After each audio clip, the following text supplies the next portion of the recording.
Saya itu sangat mencintai, bukan sekedar mencintai, sangat mencintai guru-guru kita.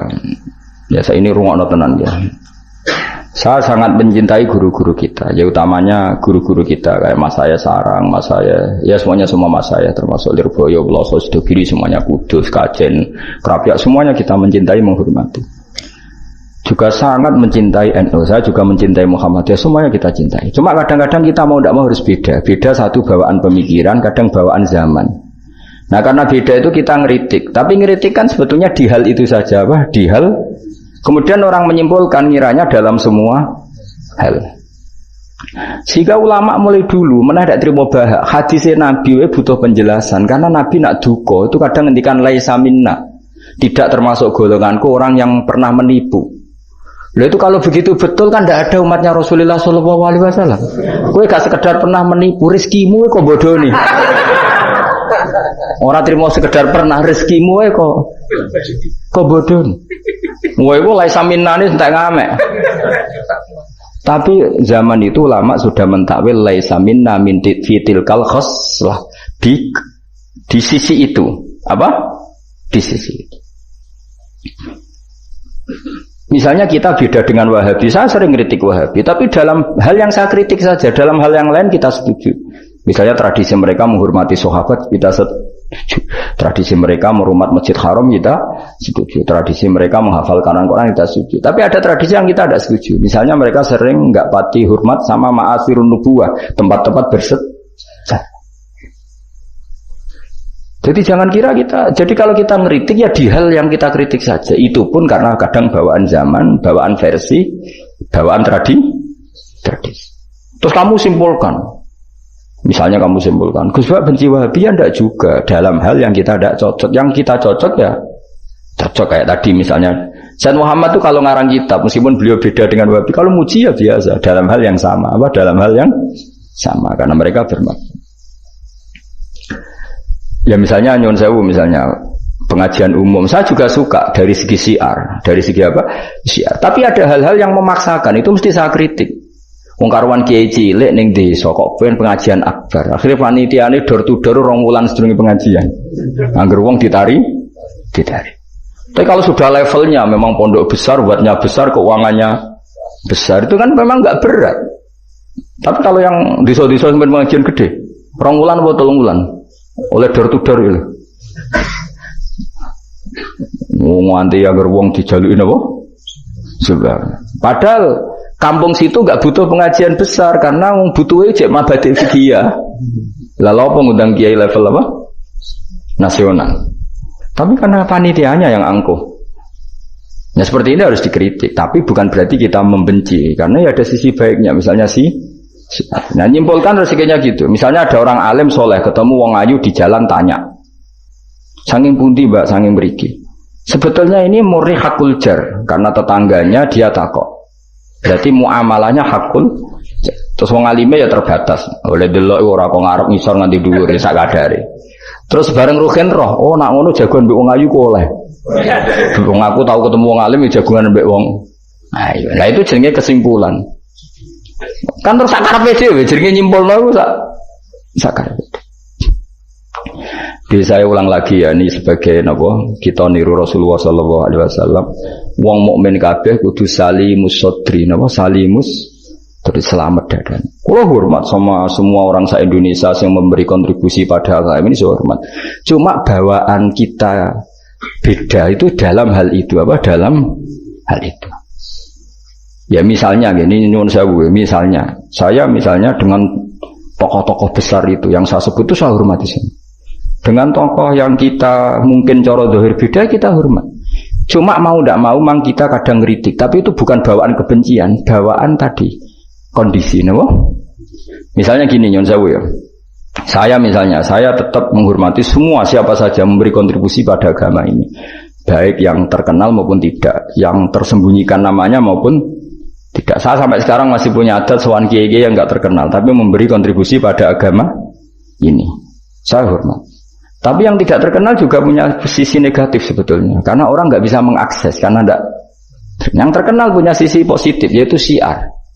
Tapi resikonya biasanya terkontinu, terrutinkan hanya ngomong-ngomong ketika ada acara besar. Tapi hariannya kurang bagus biasanya karena fokus apa? Ya fokus kebesaran tadi. Kalau yang kecil biasanya hariannya bagus, bikin madrasah, bikin dinia, tapi nggak mudah diakses karena nggak terkenal. Yaitu bawaan manusia plus Sallallahu Alaihi Wasallam, didikan Kanjeng Nabi. Saya hormat sama tokoh saya termasuk tokoh negara. Saya hormat siapa saja karena tetap menjaga kestabilan menjaga apa? Meskipun dalam banyak hal kita beda. Ya kadang beda itu kadang kita ngeritik. Itu bawaan ulama dulu Zakaria Al-Ansori itu ya ora cocok kok Imam Suyuti. Imam Suyuti ora cocok kok Imam Sakhawi. Nek ketemu mbok takok bor. Ya ulama dulu biasa satu kurun itu saling enggak bertanya karena fokus ke dunia masing-masing. Misalnya tradisi kita kalau ngaji Quran itu ya yang ditanyakan sanadnya dulu. Tradisi mereka tajwidnya dulu misalnya. Atau tradisi mereka itu makna dulu. Kita tidak tahu. Misalnya tradisi di India. Tradisi di India itu anak kecil itu kalau ngaji bersamaan dengan maknanya. Meskipun kecil. Dalam sisi itu bagus India. Tapi Indonesia enggak. Indonesia lebih suka makhrajnya dulu. Yang tentang fikihnya ada paket lain, ada paket. Terus kalau tradisi keluarga saya, meskipun keluarga Quran itu anak kecil ya nggak disuruh ngapalkan Quran. Bapak saya nggak pernah nyuruh saya ngapalkan Quran, tapi setelah bisa baca kitab, ya, baru disuruh ngapalkan. Ada yang enggak, yang ngapalkan dulu biar apa? Otaknya masih jernih katanya. Ya macam-macam, semuanya baik. Dan kita saling kritik.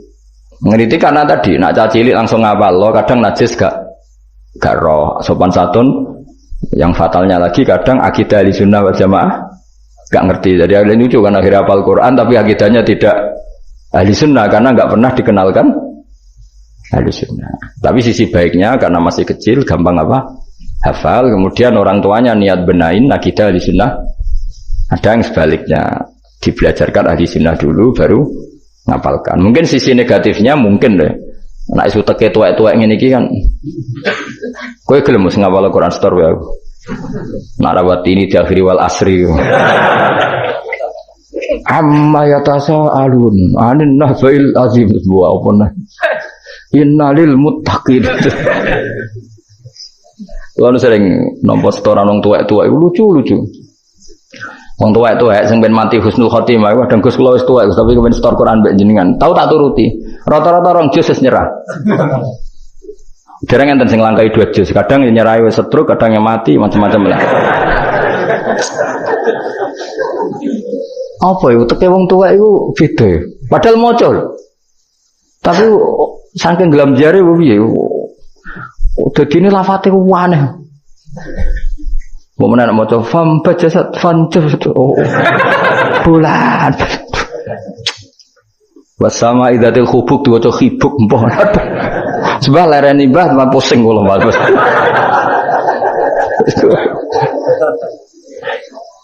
Dadi duwe khayal dhewe lho. Ya seorang lagi ya kita tetap tiru keinginan Rasulullah sallallahu alaihi wasallam wong mukmin ku salimus sadri napa? Salimun sadri. Sehingga niki tenan kula maklumatkan. Kula niku hormat. Siapa saja yang memberi kontribusi pada agama ini saya hormat. Tapi kalau ngeritik bukan berarti kebencian karena tadi ada sisi yang kita harus ngomong untuk menjaga kestabilan jalannya hadis syariah. Misalnya saya dengan Pak Yusuf Mansur hormat. Saya dengan siapa saja teman.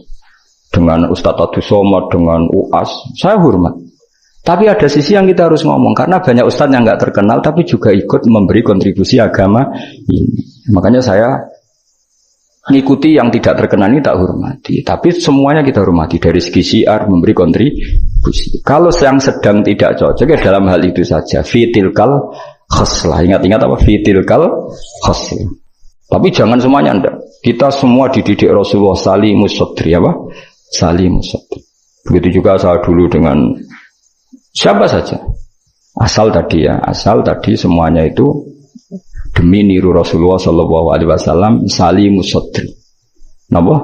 Salimus sadri. Fal mukmin salimus sadri. Kita dalam hal misalnya masyarakat senang saya berlebihan. Misalnya orang Jawa Timur saya suka dari segi senangnya Kiai. Tapi saya juga sering kritik orang Jawa Timur. Meskipun yang senang saya loh. Ojo berlebihan. Karena kalau berlebihan seneng kiai terus sering sowan. Kadang anggaran gue belanja tigo sowan. Sebenarnya saya bukan ngeritik sowannya. Setiap anggaran belanja disalamno template itu terus aku hukumnya itu piye. Nah, kadang ini tak takoki kan sowan aku rombongan bis tak takoki. Lho lari-lari mboten sekolah, mboten napa-napa Gus, yang penting sowan kiai. Lah bocah kok diajari. Lah ngono iku rombongane kadang 3 dino, berarti ya borote, Bro. 3 dino. Jadi saya ngeritiknya itu dalam hal itu saja, tapi mahabbahnya kita seneng, tapi kefiahnya kadang tidak cocok. Ini perlu dicatat. Jadi hanya seperti itu. Kalau panjenengan ini seneng ngaji ya seneng, tapi tetap sama tak kritik. Karena tadi wis gawa 3 perangkat kok gak paham. Ini wis gawa kitab, gawa pulpen, gawa rekaman. Ini kan sudah mengalahkan ulama dulu. Karena ulama dulu tidak bawa rekaman. Tapi kok ilmunya jauh ini ada apa ya? Ya tadi kalau suwon kita benana wa benal mukminin kudu aja ana khil wala taj'al fi qulubina ghillal lil ladzina amanu. Kulo hormat sama semua tokoh-tokoh. Kulo sama acara-acara besar ge kulo hormat. Cuma tetap kita sebagai ahlul ilm mengingatkan ada orang yang berjuang tuh enggak terkenal, ada orang yang berjuang enggak dapat apa-apa.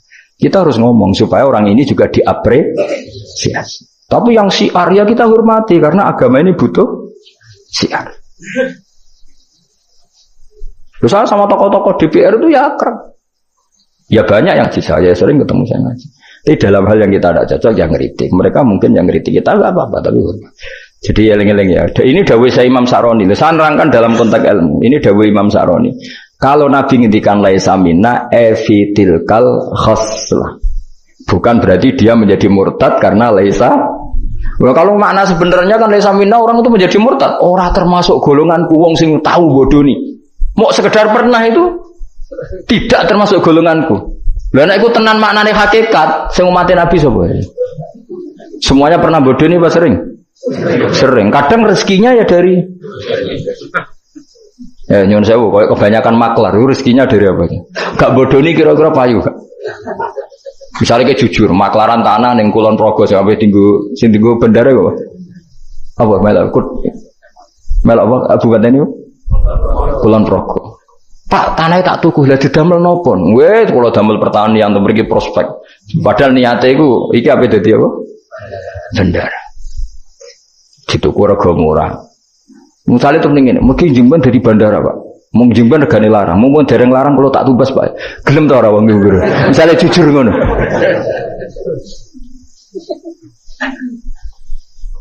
Misalnya ono wong sponsor umroh, ayo umroh neng Rasulullah, ben aku sugih, mergo nak ono umroh aku sugih, gak payu umroh.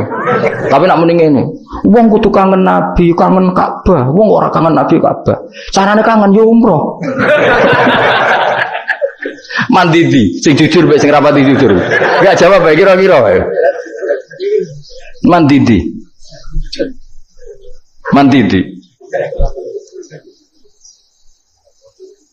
Lah iku misale terus hadis laisa minna iku maknane apa? Hakikat. Jadi saya ulang lagi ya, jadi Jokulino nyimpulkan karena nyimpulkan itu resiko. Karena tadi konteks fikih itu jelimet konteks fikih itu. Jadi misalnya ada orang alim soleh ketemu perempuan cantik, bawaan tonggo takok. Ini kan sebetulnya memang termasuk istisna dimaklumi. Nak ketemu faktor tonggo, faktor belajar, faktor berobat kan nazarul ajnabi dal ajnabiyah pengecualiannya kan apa? Muamalat, berobat, syahadah, ya ada beberapa lah. Tapi terus nyimpul loh, oh ternyata jagoan wong ayu iku oleh. Dan justru wong alim nyaman nak jagongan mbek wong ayu di depan umum. Nak wong ra alim kan malah seneng nak dhewean malah keliru dul. Kowe nak duwe tangga ayu, ajane malah lumayan jagongan di depan umum dul. Mergo Nabi malah pantangane layak luwan rajulun bimroaten orang. Oh jane nang dalan mbak konangan wong ayu malah sing apik sing di depan umum. Mergo ora ngarah macem. Ayo ke jagungan mbek wong ayu ning perapatan di depan umum ambek dhewean berduaan ambek ndi? Gak usah tak apik elek ndi. Musa-musa wong salah paham iki repot. Elek sing dhewean, malah apik sing umum. Mergo Nabi pantangane layak luwan rajulun Bimroate. Dong ya. Apa di? Elek di. Ya kan ya sok nak ketemu dajjal bodoh dia apa? Wae rotine apa? Rotine entekno terus ombene entekno terus nak kon kafir. Grah ora. Terus nak muni, lha iki rotiku kadung mbok pangan, rotine pangeran. Bocah ora tau ngaji tauhid.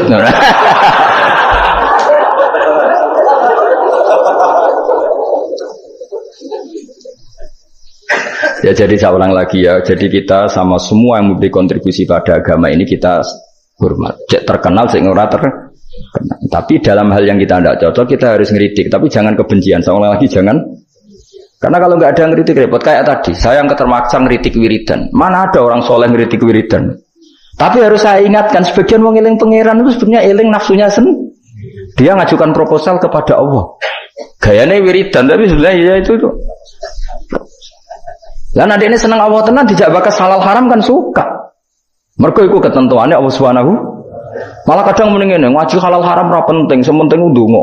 Mergo ndonga mukhul ibadah. Mendarani ngaji ra penting kok sarep, ngaji kok ora penting. Jadi karena sama-sama berlebihan ini kita sebagai orang alim harus ngomong. Akhirnya kita proporsional. Yo ndonga iku sak kadare tetep di bawah ilmu. Saya ulang lagi di bawah. Jadi ngamane ndonga bar salat wapalane akeh. Bareng takoki rukune salat wis sak kiai takoki. Kowe bar salat wiridamu akeh, bareng takoki rukune salat piro? Mikir tak warai 17. Ana sing darani 14, sing ilang opo? Mikir meneh. Padahal bar salat wiridane ya dadi sing ngitung piro 13 iku menjadikan tumakninah 4 sebagai paket setor. Dadi rukuk maat tumaknina, sujud tumaknina. Lah yang satu ngitung tumaknina itu menjadi rukun sendiri, maka ditambah 4 menjadi 17. Terus ada ulama yang mengatakan 18 karena mewajibkan niatul khurud minas sholat. Jadi sebelum assalamualaikum niat keluar dari sholat, karena takutnya kalau nggak niat keluar dari sholat dia apa kenalan mbek pinggire. Assalamualaikum jenengan namine sinten kan repot. Ya adalah ya mereka. Lho iso wae saking ya patire gawe grup. Jadi saking sering ini kenalan muni assalamualaikum niate iku. Adalah. Jadi ada ulama mengatakan karena ketika takbir itu niatnya masuk sholat, maka ketika salam juga niatnya keluar dari sholat. Karena biar fair, karena ketika takbir niat masuk sholat. Karena kenapa? Yang bisa membedakan kalimat-kalimat thayyibah dengan yang lain adalah niat. Coba kita kaget sama orang, Allahu Akbar, wah Merapi saiki metu apa gimbale. Kita kaget apa-apa ya bilang Allahu. Supaya membedakan kalimat Allahu Akbar untuk ta'ajub, untuk kagum dengan sholat, maka Allahu Akbar diniati. Begitu juga salam ini menjadi kalimat adat untuk kenalan gawe grup. Paham ya? Nara niat khawatir niat kenalan, maka harus niat. Paham ya?